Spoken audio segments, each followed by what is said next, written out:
So when you first read about Hampton and the show and the character, what was the moment that clicked to you that it's deeper than what initially meets the eye? Well, it's been a bit of a journey for me. Paul Hunter, who is the creator of the show and the person who this is based on his life, him growing up in the Valley here in LA, in the 60s and 70s, he approached me 6 years ago with a short film.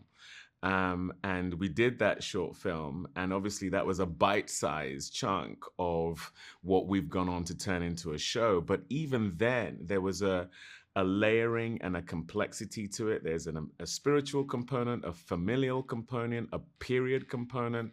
You know, what it is to be a father and a husband, and at that time in America, but in a very quirky, unusual way. So there were just so many layers to it, and so when we did the short film, it just became clear that there's more. And the more I talked to Paul, the more experiences he told me about his upbringing, because I'm basically playing a version of his dad in the show.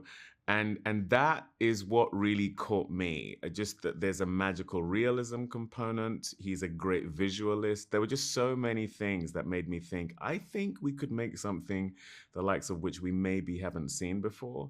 And that's what really hooked me in. Now, Hampton, he has chaos. He's also optimistic. He has a lot. He has a lot of things with him. Yeah.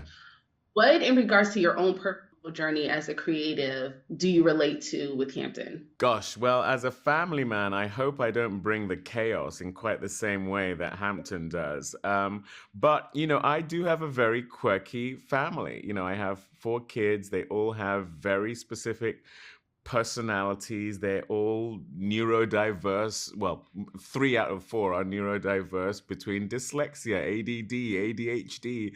My wife has ADHD as well. So ours is a very fun home, and filled with personality, and that's something to be celebrated. I think, and often when you see a Black family depicted on screen, we rarely get to see that sort of quirky element. I think, where everyone is so different in their pursuits, but it's all steeped in love, but also a kind of aspiration as well.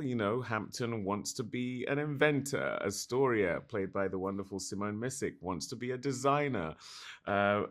Einstein wants to be a pole vaulter, and Harrison has this, complete obsession with Native American culture. These are all things happening within one family. So, I can relate to my family being very diverse in their interests, and that was something I really loved about the Chambers family. I love that they're so quirky because it is, you're right. We don't really see this, especially when it comes to depicting Black families on TV. So thank you so much for this series. Thank you. My absolute pleasure. Thank you. Have a good rest of your day.